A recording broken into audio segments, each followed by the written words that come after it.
From the ABCs to pomp and circumstance, it all happens so quickly, and we parents are there for our children.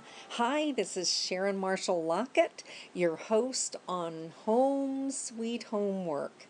We've got a great program planned for you today. It's May, and I hope all you mothers had a wonderful Mother's Day. Just a little recap from Mother's Day about real mothers. Real mothers know that their kitchen utensils are probably in the sandbox. Real mothers don't eat quiche. They don't have time to make it. Real mothers don't know what the vacuum just sucked up. And real mothers know that a child's growth is not measured by height or years or grades. It's marked by the progression of mommy to mom to mother.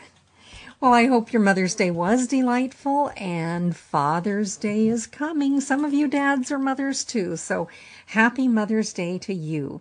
Now, May in the school system means it's time for tests. It's time to prepare for final exams, and they'll be different from grade to grade, from class to class, from subject to subject, from teacher to teacher. But I want to give you some general guidelines today to help you study, and we'll hear from some people, several people in this broadcast about how they study best, what works for them. We'll take a look at what to study and what to know about the test, and how to study. And at the end of the broadcast, as always, you'll get your quotable quote, and I'll answer one of your frequently asked questions. First today, we want to take a look at what to study. Now that seems so obvious, but it isn't. I once was invited to teach a Saturday school. Saturday school is for those students who are either in trouble because they blew it for some reason during the day, or they need extra help. And in this case, Saturday school was a group of 8th graders who, if they didn't pass a test, would not graduate from 8th grade and go into high school. They all were failing one or more classes. Well, that didn't seem like such an audacious task to me, so I divided them by subject. They were sitting at round tables, and I put all the English students together, all the science students together, all the students that were failing. Get this, one was a group of music students who were failing PE.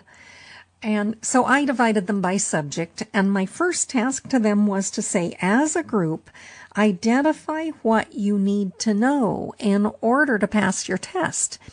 That didn't sound too hard to me. However, it didn't prove too easy for them. When they reported back to me in a few minutes, they said things like, we have to come to class, and we have to bring our notebooks and pens and paper, and we have to listen attentively, and we have to ask questions. I said, wait a minute, you're describing behaviors. You're not in class anymore. You're in the emergency room, and we don't want you to go to the hospital, and we don't want to have to use paddles on you. Now we need to identify what you need to learn. In your math class, do you have to know how to multiply single numbers 2 times something, 3 times something? In 3rd grade, that's what's expected of you. In 4th grade, you have to know how to multiply with all the numbers mixed together. And then in 4th and 5th grade, you move into double-digit multiplication and division, and on up into percentages, and in high school into theorems. So what specifically do you have to do in math in order to pass the class? In English, do you have to know the cause and effect and details and plot? In literature, do you have to know the grammar rules? Do you have to be able to write a complete sentence? What specifically do you have to know how to do or have to learn in order to pass your English exam? In history, do you need to know names, dates, and places? Or do you need to Know the themes and commonalities that run through all 7 of the battles that you studied this year. What specifically do you need to know? What will be on the test? Teachers are usually pretty good at telling your children that. Your child's teacher will likely send home a study sheet for you, and if that study guide comes home, use that like a Bible. Literally drill and practice and study only what is on the study sheet. That's what the teacher believes will be important. That's what your teacher will be creating test questions from. You'll also want to know if the test is to be cumulative or if it's just a chapter test. If it's a chapter test, you only study the last chapter. You study it well, every little aspect of it. If it's cumulative, it's everything you've studied for the entire semester. So chapter 7 through 12. And by the way, they give semester exams, not school year exams. So if you're studying a final with what you've studied for the semester, you only want to study that part of the textbook that you started at the beginning of second semester, usually in January, sometimes the 1st of February. You don't go back to September to study. So a quick recap. When you look at what to study, don't look at behaviors. Look at content. Look at information. Look at knowledge. Look at performance. To prepare for those finals, in addition to needing to know what to study, you need to know about the test. What kind of test will it be? Will it be an open book or a closed book test? Most tests in school systems are closed book. That means your child has to produce the information, the knowledge, answer the questions from memory without the help of looking at notes or looking at a textbook. In that case, when you study, you want to do drill and practice and work on memory. If it's an open book test, you prepare very differently. If it's an open book test, you want to write notes to yourself on little tabs and put them at the segment in the book where you need to study, where the answer can be found. If it's an open notebook test, you have an even better advantage because in addition to the little sticky tabs, you can highlight key ideas, key terms, definitions, anything you need to know. So if it is closed book, you do drill and practice to prepare. If it is open book, you organize in order to prepare for the test. Next question is, will it be objective, essay, or short answer? If it's an objective test, you do drill and practice, you study names, dates, and places, you do your memory work. If it's essay, you study themes. What are the 6 to 7 themes running through? And with the essay question, your child's essay will likely have an opening statement and then 3 paragraphs dealing with 3 subjects that support that opening statement and a conclusion. So you want to help your child identify themes in the passage and organize thoughts. Your child will want to know one more thing about the test, and he or she may not know that until the day of the test, so you want to help them study that way. The next question is, what are the points per section? Sometimes a test will be a combination of essay and objective, and the teacher in a high school exam might have 50 questions that are true, false, matching, multiple choice, what we call objective. So you need to study names, dates, and places and do your memory work. And then there may be 1 essay question at the end, and often the objective questions are worth 1 point each, and the essay question is worth 50 points. So if that's the case, your child can answer every objective test correctly and still fail the test if they don't allow time to answer the essay section. So you want to train them to look over the test first, to find out how many points everything is worth, and to make sure they balance their time going through the test so they have time for the essay exam. It would be okay if they started with the essay test first. But that's really hard for so many children to do. So instead, you have them look at the point breakdown and say, if the essay is worth 50% of my grade, then 50% of my time should be spent on it. So in a 40-minute test, you want to allot 20 minutes to do the essay exam. So a quick recap: as you help your children study for their finals, prepare for their finals, you need to know about the test. Is it open or closed book? Is it objective essay, short answer? And how many points is everything worth? Well, now let's get into the study keys. How do you cram that information into your brain? And we'll hear from some very exciting people about how they do it and look at what works. Hi, my name's Milt. And Milt, what do you do? I'm an architect. When you need to learn something or do something new, how do you do it? Oh, I go to seminars and I read books and magazines. And I take a class once in a while. Milt just described the typical way of learning, what we think of as how we should learn. You read the book, you ask questions, you take a class. You follow that old adage, when all else fails, read the directions. And most of the time, kindergarten through 12th grade, you can study from the textbook. A really great strategy for that is to read the questions at the end of every chapter and then skim through the book to find out what you need to know in order to answer those questions. I'd suggest that's where you start. But you also look at, if that doesn't work, what other options do I have to help my children? My name is Jill, and this is how I study. I use mnemonics. So what are mnemonics? Mnemonics are memory keys that you use. If you were trying to learn the lines and the spaces on a music clef, you could use a mnemonic.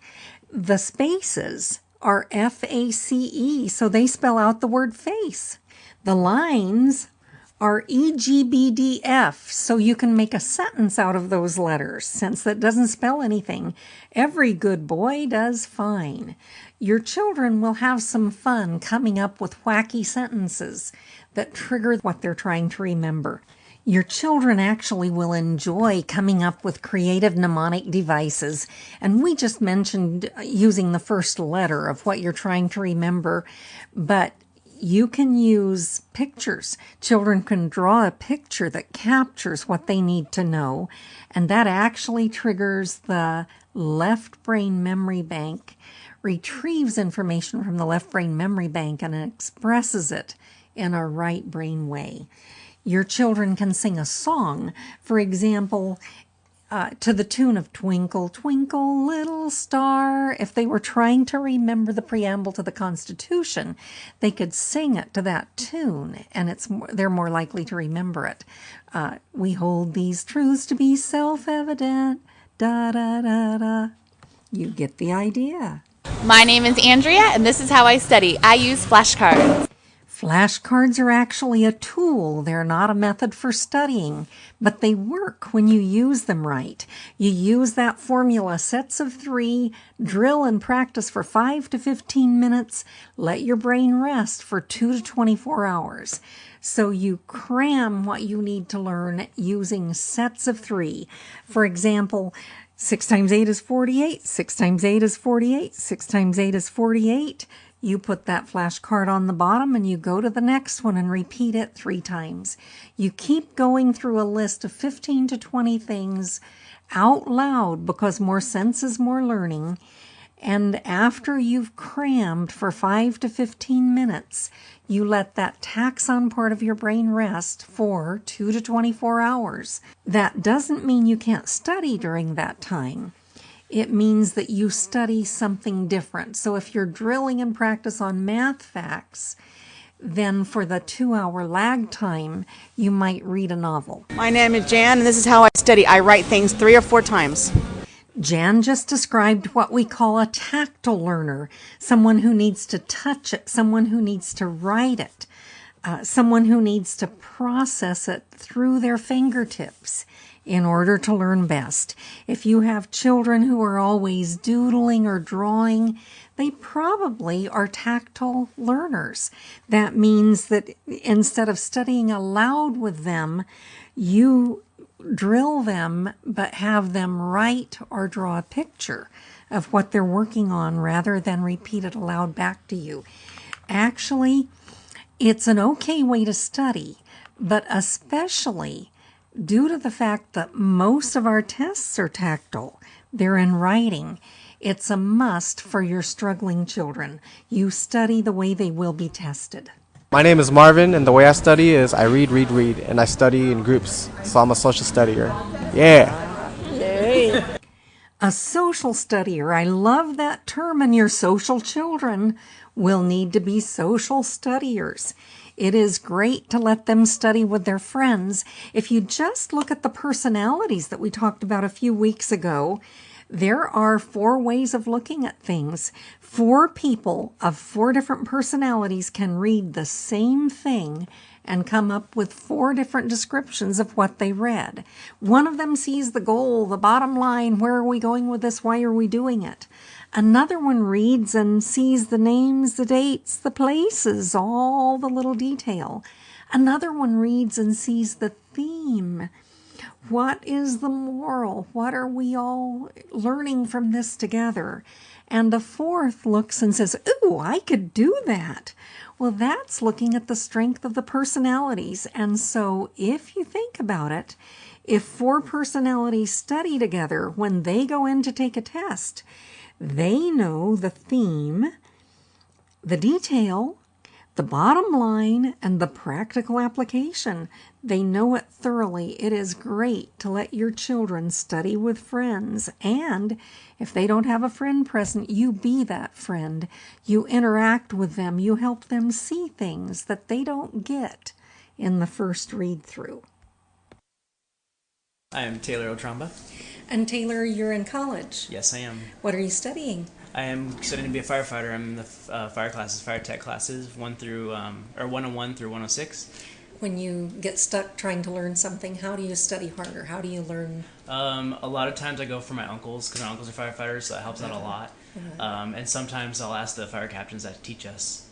Asking questions. It's a great way to learn. In fact, it's so powerful that one of the things I recommend you do is help your children create a question to ask in class the next day, whether or not you're studying for a test. When they're doing homework, if you come across something that's a little bit fuzzy, help them practice asking that question in front of class, and then get that commitment from them that they will ask the teacher about it the next day. And when they come back home, have them tell you what the teacher said. Now, this is a really powerful way to study because you think about what you need to learn before you jump in. But it also sends a message to your teachers that you take learning seriously, that you have questions, that you're digging into content, trying to understand it. And I'll let you in on a little secret. Teachers are human. And when they think you don't care, when they think your children don't care, they're frustrated and they don't work quite as hard. When they think you care, when they think your children are struggling to learn and really interested, they work harder. They peek over your children's shoulders. They give them little pointers. They actually love it when they find a student that's excited about learning and cares enough to ask a question. Let me give you just 3 more pointers for helping your children study for tests. Pointer number 1, spread it out over a period of time. Cramming doesn't work. In fact, when we look at recent brain research, it verifies the fact that that taxon part of the brain tires rather quickly. So when you do drill and practice, don't spend longer than 15 minutes cramming.